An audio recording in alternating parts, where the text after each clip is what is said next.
Hello, everybody. My name is Oliver G. This is the Eiffel Tower podcast, and today I'm going to introduce you to a stonemason. He gives classes on how to carve stone. He's built, or at least worked on churches. He's worked on buildings in Paris and beyond. And he's a really interesting guy. His atelier, his workshop, is in a little medieval passage, Rue du Prévost, in the 4th arrondissement. And we have a chat about how Paris was built, his classes, and stone in general. One thing I want to point out is that somewhere in the middle there, we get stuck on the word épaisseur, which is just thickness. He's talking about the outer wall of something. I didn't know what the word was. It is thickness, or the outer wall in this case. But enjoyed the chat. This whole episode, in fact, this whole season, is brought to you by My Private Paris, who do tours of Paris and beyond. And at the end of this episode, you'll hear from one of the two founders, Marais Segura, talking specifically about flea markets. So I asked her which she prefers out of Vanves and Saint Ouen, the two big flea markets of Paris, and she takes a deep dive into one of them and how to visit it. So if you're thinking about visiting a flea market next time you're in Paris, the second part of this episode is for you. My Private Paris and Grégory Philippe, both are linked in the show notes below, and I hope you visit both of them on your next trip to Paris. Let's get into it. You're listening to the Eiffel Tower. My name's Oliver G, and here we go. Greg Philippe, stonemason extraordinaire, welcome to the Eiffel Tower podcast. Thank you very much, Oliver. It's a treat to be in here surrounded by limestone, and it's already on my fingers and on my clothes. Is this something that you have to deal with all the time? Of course, that's why I wear only clear clothes, not like you. I was warned. I made the mistake from the beginning. I want to talk a lot about stone and stone cutting and your alleyway that you're in here, because it's a fascinating part of Paris. Yeah. But if we rewind a little bit, you studied to be a lawyer and then you became a stonemason. It doesn't sound like a typical career path. In French, we say that the law is a path for everything, even to stonemasonry. It's funny, but yes. But not only the law. After that, I worked in the wine business. I had several professional lives. Right. I mean, does that mean that no one becomes a lawyer in Paris? Everyone just becomes something else? My brother studied the law, and he became he had a restaurant after that. So it was a joke between us because I am restoring and he has a restaurant also. Tell me about, before we get into the nitty-gritty of it, I'm curious, what is it about stone and stonemasonry that attracts you? What draws you to it? When I was a kid, I used to play with stones. I had a fascination for this material, and when I was studying the law, I made some sculpture by myself, and I loved it. And then I was very bored with the law, and then after that I worked in the wine business. But one day I decided to go in the direction what I wanted to do always, in fact, to touch this material, to have the contact with this material. And I knew a stonemason, and he told me it's easy. You can change and learn this profession, and you can see what I am doing. So it was not a dream. It was not. I knew exactly what is the job. And I mean, like, now here in the Marais, you're doing classes where you teach people how to carve stone. But you've done other things beside that as well? Like, you've worked on building things first, right? Yes. For example, I did McDonald's from Réaumur Street in Paris. Hang on, what do you mean? What do you mean? Which one? Whereabouts is that? Rue Réaumur, Rue des Petits Carreaux. Okay. On the cross of the two streets, there is a big McDonald's, and they wanted to make something beautiful with the stone, with the limestone on the first ground, because it was all destroyed. So they asked me and another stonemason to repair, to restore, to renew it. So yes, I had some workplaces like this, or a small church, and also creations like fountains, staircase, things like this. Was the dream, now I know that you didn't work on Notre Dame, is that a sore question for me to ask about? I was thinking about this many times, but for me the most important is that the work has been done, because my heart was broken. Yeah, I cried when I saw the fire live. I remember I was driving, but I had tears in my eyes, and it was crazy. Were you thinking about it, because you've worked on churches and stuff, were you thinking when it was burning from like a professional perspective of what damage was happening? Because I think most people were just thinking, this is sad, this is my favorite building, this is a church. Were you thinking, oh gosh, this is a whole different level? You know, where was your mind when it was burnt? You mean that it was not possible to restore that? Oh no, for me it was sure. We can do that, and we did that. I was sure. So you were crying, but you were thinking at the same time, don't worry, we'll fix this. Of course, I remember President Macron said, we have to find 5,000 stonemasons. I was thinking, no, it's crazy. We don't. I can do it myself. And yes, and we need 7 years to make a good stonemason. So if you want to restore it in 5 years, how can we do that? Yeah. We have enough stonemasons in France. And is it the same limestone on Notre Dame as the ones that you carve in here? Absolutely. You can touch this one. This one is from the factory in north of Paris at 80 kilometers, Bonneuil-en-Valois, Carrière du Clocher. It's two brothers, Gauchy brothers, very nice people, very, very human, and they give this kind of stone for Notre Dame. So it's the same. The same stone, so the same limestone from north of Paris. From the same place. But you have several places, not only one, because it's a huge project, of course. Well, you know, there was people talking about the stones in Notre Dame being, that it was like blanche, that it was whiter than it was before. Is that just because they cleaned it, or is it because it's a different kind of stone? Yes, because it was clean, I think. Because the stone, when it's in the ground, it's more yellow. After that, when it's dry, it becomes white. Right. Okay. And the piece that you just touched there, a 4 kilo piece. We'll talk about the carving in a second, but I want to give some perspective to people listening at home who maybe have never considered how important limestone is to Paris. Mm-hmm. Like, this city is made of limestone, right? Yes, of course. What percentage of everything we see is limestone? 95 minimum, yes, of course, because you have in every French region different kind of stones. If you are going to Bretagne, it's granite. If you are going in the east, it's sandstone. Mm-hmm. If you are going in the south, you can have some marmor. And in Paris, it's limestone. Mm. Of course, we can take some stones from other regions. For example, for the grounds, we like to use the Burgundy limestone. Comblanchien, for example, it's very, very high quality limestone because it's very hard. We don't have hard limestone in Paris, except some liais de Saint-Maximin, but it's very rare. Do you mean like when you say hard, you mean for the grounds, like the pavements and stuff like that? Yes, and the first step of the first floor. Yeah. For example, in Panthéon, you have some grès, sandstone. Yeah. Everywhere. You know, you just make me think in Clermont-Ferrand, right. Everything is black down there.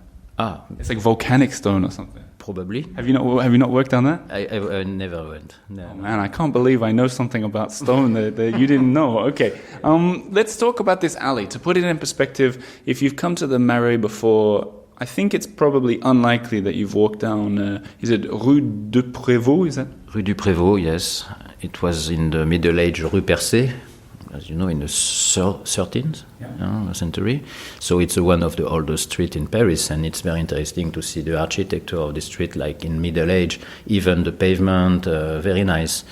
But it's also like in the Middle Age, with some people who have no knowledge about sanitaries or things like this. You mean it's still in the Middle? We are still in the Middle Age for some people, yes, at 100%. So I think you're in a difficult position here because your atelier is on this street, and obviously you want people to come, and it's hard to explain. Like, I'll try and put it delicately. It's still got a way to go before it's part of the beautiful Marais, but it's got the enormous potential here. Huge. Enormous. And we met because I take my walking tours down this exact street because I love this street. And it seems to me that the potential for this street is starting to be understood. With people like you guys opening, you've got a woodworker just a little bit down the way. Is the town hall helping to turn this into a more sanitary street? I hope so. I wrote to the Marais before the Olympic Games, but they were in the rush, of course, so I understand. But now it should be good to talk once again about that, because it's not so complicated. Since I am there, it's open, and there is much less people doing dirty things, because they see that there is an activity. And if there is some kids working there, they will never do that. Exactly. So what happened is, you moved here in October 2024, and before then, because it was such a quiet little corner, people would come here maybe to get away from the eyes of the law, to, I don't know, even to, pee in the corner or whatever they were doing. People were sleeping here.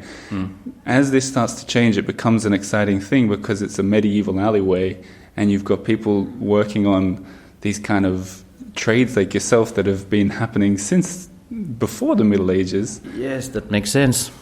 I'm excited. Yes, it's possible to make something really authentic there, because the street is authentic, and this activity like stonemasonry or my neighbor working with the wood, it's very authentic, and that's what people want to see, to feel. That's what I want too, and I like the idea that you do these ateliers, which is, I mean, I haven't done one yet, I want to, but the idea is people come in, they get a chunk of limestone, 3 kilos, practical enough to take home if you haven't done too much shopping in Paris, but you can come in here and carve your own thing. Is that the idea? I will try to reduce the weight. I'm studying this actually, and also I think like, why not to send it with the post? Yeah. I mean, yeah. But the idea is they come in like over your shoulder. For the people listening at home, there's sort of squares of limestone. Half of them have got pencil sketches. Is that a fleur de lis there? Exactly. And then half of them have been chiseled already. Do I get the idea that it's easier or harder than it looks? No, it's very easy. It's the best secret that we have in stonemasonry. It's easy. You guys aren't so talented. For everybody, it looks complicated. It's because people are frightened and fascinated with the stone. They have fear with that. People fear the stone. Yes, because they have maybe too much respect. You know, it's like when you have a small team and you are playing against Real Madrid. You have too much respect. You don't want to beat it. But in fact, stone, if you follow the steps, you draw and then you begin to Carve. Okay. It's not complicated. Yeah. Everybody succeeds. That's what I like to hear. We've been talking for a while now. I want to wind this up by asking a very particular question. And regular listeners to the Eiffel Tower will either be rolling their eyes now or excited to hear me talk about it. But the Philippe Auguste wall, the enceinte de Philippe Auguste, it's no secret that I love this wall. And I'm excited to talk to a stone expert about it. For anyone new to this show, I'm talking about an 800-year-old wall that once ran around Paris and has largely disappeared, but big chunks of it remain. Firstly, what's your opinion on that wall? Fan, not fan? Oh, I love this wall, of course, and it's very close to this place. You have Lycée Charlemagne and all the towers still remaining. But always I'm thinking it's very low wall, don't you think? I mean, yeah. It's not easy to climb. It's not hard to climb. But I think they had archers up there ready to fire arrows at anyone that climbed. Right? Probably. But I mean, it must have been... Yeah, good point. I never really thought about that. It's not that high. And it's small. You can see how small Paris was at this time. It's crazy. But what about the craftsmanship? As one stonemason, looking back on what people could do 800 years ago, is it impressive? Did they do a good job? It's small stones. It's not very big stones like you can see on several castles everywhere in France. With really big stone. But of course, the walls are very large. Sure, but the first épaisseur. The first, what do you mean? The first level of stone, it's like stone, but not Oh, like the foundation. Yes, it's not very big stone. Yeah. And then behind you must have a lot of mortars, everything. I'm getting the sense that you're not so impressed from not really. No, but who attacked Paris? Nobody. Even the Vikings, they stopped. There you go. So Yeah. maybe it was just to scare people away. Yes, Paris had there were some wars, but not too much. Okay. But you can visit, the Saint-Gervais church just near of there. Which one? Where is it? Saint-Gervais, Saint-Protais. You see in front of Hôtel de Ville. Okay, yeah. Yep. It's very beautiful, but it was attacked in the First War. Of course, yeah. Okay, so interesting to hear your perspective on the wall. Not a huge fan, but you got to admit 800 years and having still big chunks of it around is something. We can go to visit this place and to touch the stones. That sounds like a great idea. Let's go and do it now. For everybody listening to the podcast, I'm chatting with Grégory Philippe. What's the name of this atelier? Atelier Grégory Philippe. And I will be linking to it below so you can come and visit. And the classes, how often do you do the classes in English? How often do you do them? Yes, in English, in German, in French. And how often? Oh? Every day, every week? It depends. It's on booking. Actually, I'm working with some websites, and it's possible to book. But all my information on my website, tailleurpierre.fr. Brilliant. I'll be linking that below. Hopefully, lots of Earful Tower listeners and viewers will come and check you out and say hello. Remember, everybody, when you do come, not to wear black clothes so you don't leave traces of limestone all over the metro on the way home. But this is not like ketchup. Huh? You can clean it very easily. Thanks for the tip. Greg, thanks so much for your time. And I'm looking forward to exploring limestone with you in the future. Oh, very soon. I'm very curious to see what you want to draw and to make. I'm curious too. On that note, I'll thank you for your time and let's get carving.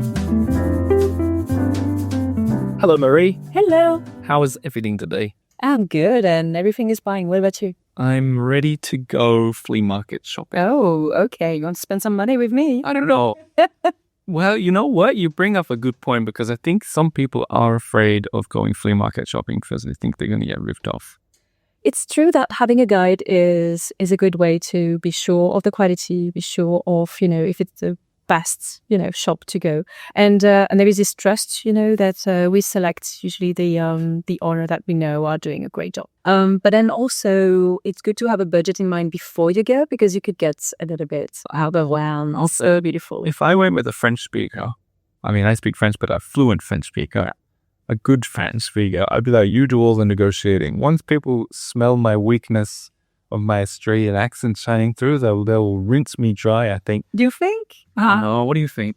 It's more a question of if you know your thing. I had people on my tours in the flea market that knew way more than me about ivory, for example, or about wood furnitures, or about jewelry, Chanel, specific jewelry. So I'm thinking if you know your thing, they will respect you and it will be like, okay, I'm not trying to do any harm. But if you're just naive and innocent, not to have a lot of money to Do you have a strategy of negotiating? Yeah. It's interesting. But first, if you go often to the same places and people knows you, and that's why it's good to have a guide because they know you. So they can just, they know you're not here for just one time and just disappear. So they want to make you a good partner. Sure. So that's one thing, like having a proper partnership or some, people that you're working better with, then yes.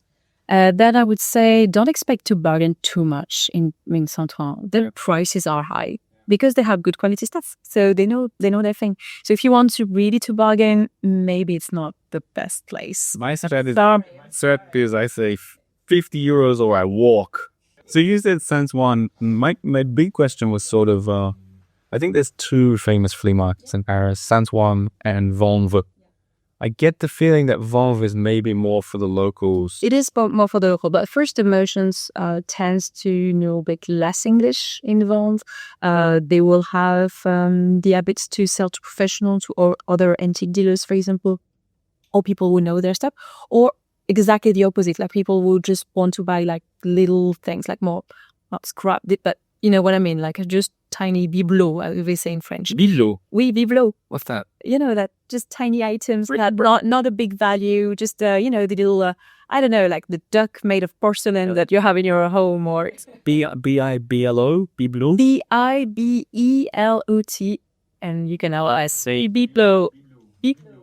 Bibelot is those tiny things that you have. I'm going to try and put that word in conversation today. But it's more about Saint Ouen for you, Saint Ouen. Yeah, because Saint Ouen, well, first, it's the largest. You don't have one market. You actually have 10 different markets to explore. They all have their own atmosphere there. If you want books, you have one that is just for books, one that is just for dress. I mean, it's just, you can choose, you know, and that's also what it's good to have a guide, because before you can ask your guide, okay, I'm more interested in that. And they will do, okay, so I'm going to go to this guy, to that guy. They're really going to make it specially custom made for you. You won't waste too much time, because you could stay 2-3 days and not even finding your way and not finding exactly what you're looking for. So first, it's very large.